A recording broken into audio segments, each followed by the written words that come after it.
महाराज जो बीत गए वो जमाने नहीं आते, और आते हैं नए लोग कभी पुराने नहीं आते। लकड़ी के मकानों में चिरागों को न रखिए, पड़ोसी भी यहाँ आग बुझाने नहीं आते। तो भागवत श्रोताओं, परीक्षित महाराज इस कामेपुर से कितने लोग ये कामेपुर छोड़ के चले गए। छोटा सा गांव होगा किसी दिन, और धीरे धीरे इतना बड़ा हो गया और बड़ा हो जाएगा। जहाँ कथा हो रही यहाँ भी किसी दिन बिल्डिंग बनी होगी, और कथा पीछे पहुंच जाएगी, धीरे धीरे रोड पे पहुंच जाएगी। तो याद रखना, परीक्षित महाराज यहाँ कितने लोग आए होंगे जो गारंटी के साथ कहते रहे ये कामेपुर मेरा है। और आज उन्हें पूछो अब वो नहीं है, तो उनका था तो छोड़ के क्यों चले गए। तो याद रखना, इस कामेपुर ने कितने लोगों का ट्रांसफर यहाँ से कर दिया, जिनकी दोबारा यहाँ पोस्टिंग कभी नहीं हो सकती है। इसलिए लड़ाई झगड़ा नहीं करना चाहिए। क्यों? क्योंकि किसी कवि ने सुंदर शब्दों में लिखा, ना झगड़ा भाई भाई में होना चाहिए, ना झगड़ा पति पत्नी में होना चाहिए। वो स्वामी तुलसीदास जी लिखते, परीक्षित जी, अरे जहाँ सुने संपत्ति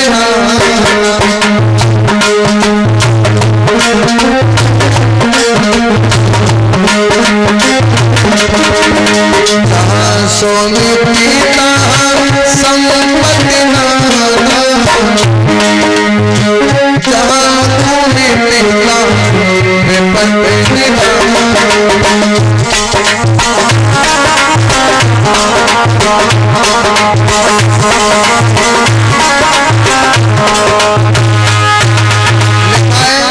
जहाँ सुमित वहाँ संपत्ति होती है। जिस घर में भाई भाई में प्रेम हो, जिस घर में पति पत्नी में प्रेम हो, जिस घर में सास बहू का प्रेम हो, और दुनिया में सब में प्रेम मिल जाएगा, लेकिन सास बहू में प्रेम बहुत कम मिलता है। परीक्षित जी, ये सबसे बड़ी वाली बीमारी है। सब में बन जाए पर भगवान सास बहू में बहुत मुश्किल से बनती है। अब इसका सबसे बड़ा कारण क्या है मालूम है? बहू कह रही कि सास गलत है, और सास कह रही बहू गलत है। और सबसे बड़ा इसका कारण परीक्षित जी, और ये किसी एक घर की लड़ाई नहीं है, ये हर घर की लड़ाई है, हर घर की।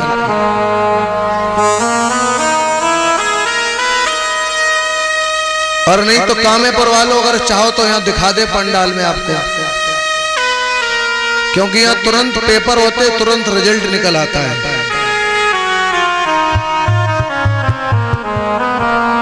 नहीं तो देख लो पीछे परीक्षित जी, जितनी सासें बैठी हैं जिनकी बहुएं घर पे आ चुकी हैं, उन सबसे निवेदन है, कितनी सासें ऐसी हैं इस पंडाल में जिनकी बहुएं बहुत अच्छी हैं। हाथ उठाओ एक बार।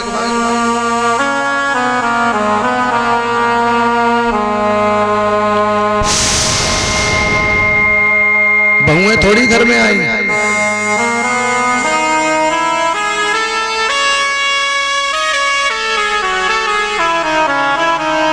ये दशा है। किसी सामान को लेने गए, उसके लिए पात्र है ही नहीं, अगर मिल जाए तो किसमें रखोगे? कथा ये कोई साधारण विषय नहीं है जो हर व्यक्ति के समझ में आ जाए। अब तो लोगों ने गा बजा करके इतना सरल कर दिया, इसलिए लोग समझ लेते हैं। बल्कि हम कथा सुनने के भी पात्र ही नहीं बन पाए। जब तक हम अपने शरीर का झगड़ा, जब तक हम अपने मन का झगड़ा, जब तक हम अपनी आत्मा का झगड़ा साफ नहीं कर पाएंगे, तब तक कथा सुनने लायक हम बन ही नहीं पाएंगे। क्योंकि मटुकिया आपकी भरी है और उसमें पूरा पानी भरा है, कहीं 100 ग्राम और पानी मिल जाए तो उसमें भर सकता है? नहीं भर सकता ना, क्योंकि वो पहले से भरी पड़ी है। तो ये दिमाग है ना, ये पहले से भरा पड़ा है। लड़ाई झगड़ा दुनियादारी से तो कथा में मन ही नहीं लगता है। क्योंकि भजन करण की बिरी आई, सुरत भैंस में अटकी, माला चली जान दे सटकी। बॉडी तो पंडाल में पड़ी, मन इधर उधर है। निवेदन है, जितनी बहुएं इस पंडाल में बैठी हैं, ये भी दिखा दे दूसरा मामला, कितनी बहुएं इस पंडाल में बैठी, उनसे निवेदन है, कितनी बहुएं ऐसी हैं जिनकी सासें बहुत अच्छी है, हाथ उठाओ। ओह देख लो, सब गड़बड़ गड़बड़ है। और कथा हर साल होती है, हर साल 7 दिन कथा सुनते हो, 7 दिन में अगर एक दिन में भी कोई एक अच्छी बात जीवन में ढाल लो तो कल्याण हो जाए। अच्छा मैं बता दूं, सासों ने भी हाथ नहीं उठाया, बहुओं ने इसलिए नहीं उठाया कि जब सास हमें नहीं चाहती है तो बुढ़िया हम भी तुझे नहीं चाहते हैं। अगर तू हमारे लिए हाथ उठा देती तो हम तेरे लिए दोनों उठा देते। और याद रखना, सासों भले ही तुम्हारे अंदर बहू के लिए कपट पर हाथ उठाना था, क्योंकि क्षमा बड़न को चाहिए छोटन को उत्पात, और का बिगड़ो उन प्रभु को जिन भृगु मारी लात। भृगु जी ने भगवान की छाती में लात मार दी, फिर भी भगवान ने क्षमा कर दिया। तो क्षमा तो बड़न को चाहिए। ये सास बहू का झगड़ा घर में क्यों है मालूम है? ये सासों की कमी है, बहू की नहीं है। अब माता कह रही होगी हम पे थोप दी तुमने पूरी कथा।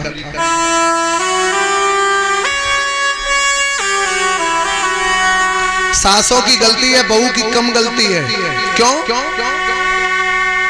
माताओं विचार करो, तुम्हारी लड़की तुम्हारे घर में रही, और तुम्हारी लड़की जब तुम्हारे घर में रही तो उस लड़की ने 1000 गलतियां की, और हजारों गलतियों को तुमने क्षमा करके लड़की के पीले हाथ कर दिए। और लड़की आज तुम्हारे यहाँ आती और जाती, फोन पे बात भी होती है। तुम्हारी लड़की ने 1000 गलतियां की, तुमने क्षमा कर दिया। अच्छा लड़का की बहू आ जाए, उस पर 1-2 गलती हो जाए तो ढिढोरा पीट देती है मोहल्ले में, हमारे लड़का की बहू ऐसी है, वो वैसी है, वो ये करती, वो करती। तब बहू कहती बुढ़िया वैसी हम नहीं है तो ऐसे ही बन के दिखाएंगे, अब तू क्या कर लेगी मेरा करके दिखा।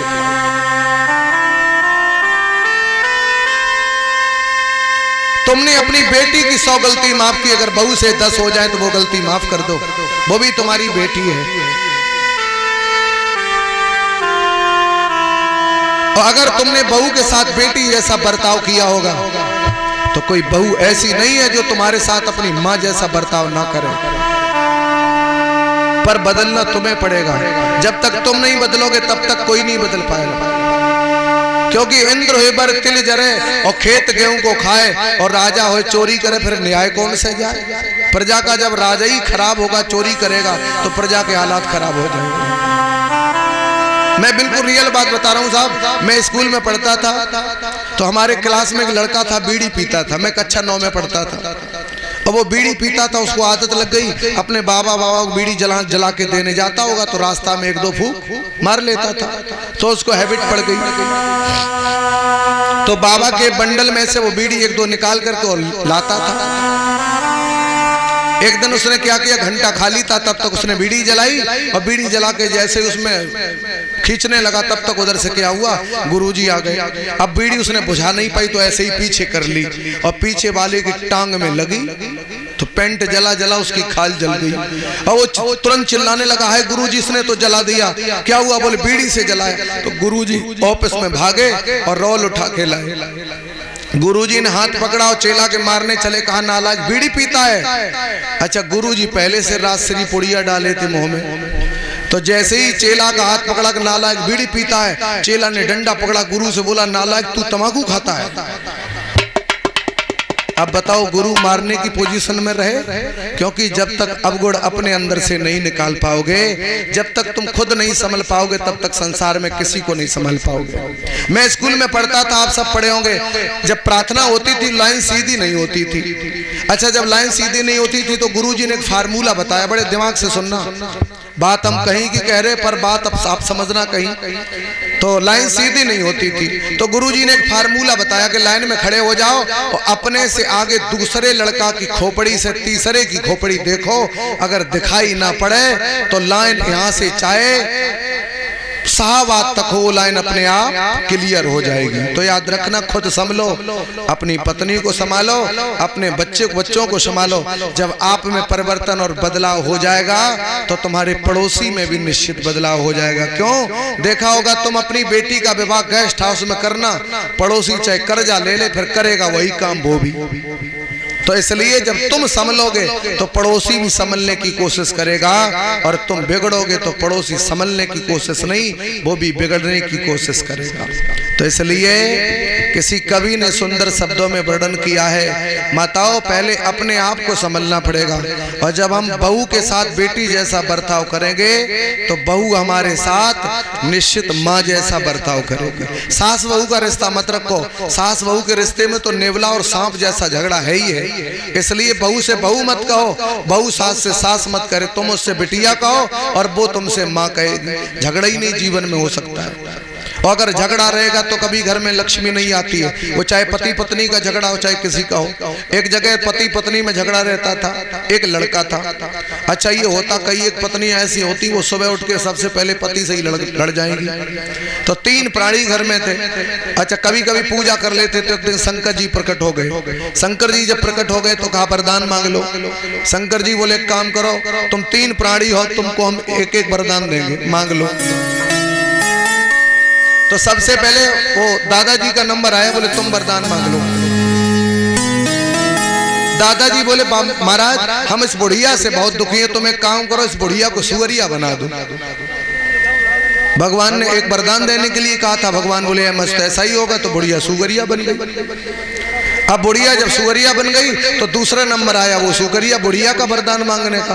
तो भगवान बोले सुअरिया से बुढ़िया अब तुम वरदान मांग लो। बुढ़िया बोली महाराज एक काम करो हमें 18 साल की लड़की बना दो। भगवान बोले है मस्त ऐसा ही हो।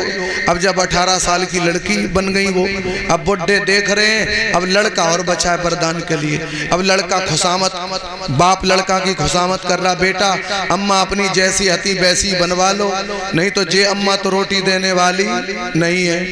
तो लड़का से कहा वरदान मांग लो। लड़का बोला महाराज हमारी अम्मा जैसी हती वैसी बना दूं। भगवान बोले है मस्त ऐसा ही होगा। तो तीनों जैसे के तैसे ही बने रहे और वरदान भी मांग लिया। लड़ाई झगड़ा के कारण कुछ भी कर नहीं पाया, क्योंकि जहां लड़ाई झगड़ा होता है वहां बुद्धि काम करती ही नहीं है। अच्छा एक जगह देख लो, एक बुढ़िया थी और बुढ़िया थी उसकी बहू के कोई लड़का पैदा नहीं हो रहा था, आंखों से अंधी थी, घर में धन भी नहीं था। भगवान प्रकट हो गए। भगवान बोले बुढ़िया से वरदान मांग लो, पर दोनों में प्रेम बड़ा था।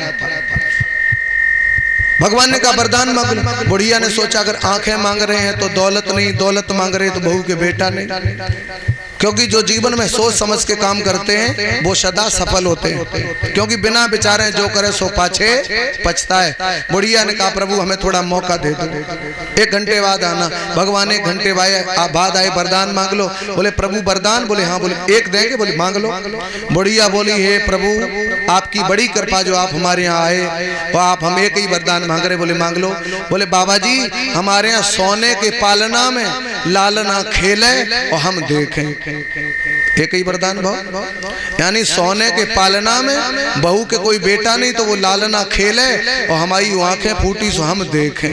भगवान बोले बारे बुढ़िया एक ही बार में सब कुछ मांग लिया तो याद रखना जहाँ घर में प्रेम होता है वहाँ विचार भी अच्छे होते हैं। जब विचार अच्छे होते तो सोच भी अच्छी होती है, सोच समझने का मौका भी मिल जाता है। नहीं तो कई एक बार माताओं देखा होगा पति काम करने जा रहा है और पत्नी ने झगड़ा कर दिया तो पति ने टिफिन पे फेंक दिया, बोले बाहर में जाए। जब लड़ाई झगड़ा होगी तो किसके लिए कमाएंगे? आज उसको 500 रुपए नहीं कमाएगा तो समझ लेना आज तुम्हारे घर में 700 रुपए का नुकसान हुआ है। कितने का? 700। 500 वो कमाता उधर से और 200 रुपए नित्य का जो खर्चा वो तो हो ही रहा, तो 700 रुपए का नुकसान हुआ है। इसलिए ये कथा हमें यही समझाती है कि हमें इन चीजों से जीवन में दूर रहना चाहिए, दूर रहना चाहिए। बोल गोविंद भगवान की, बोलिए वृंद।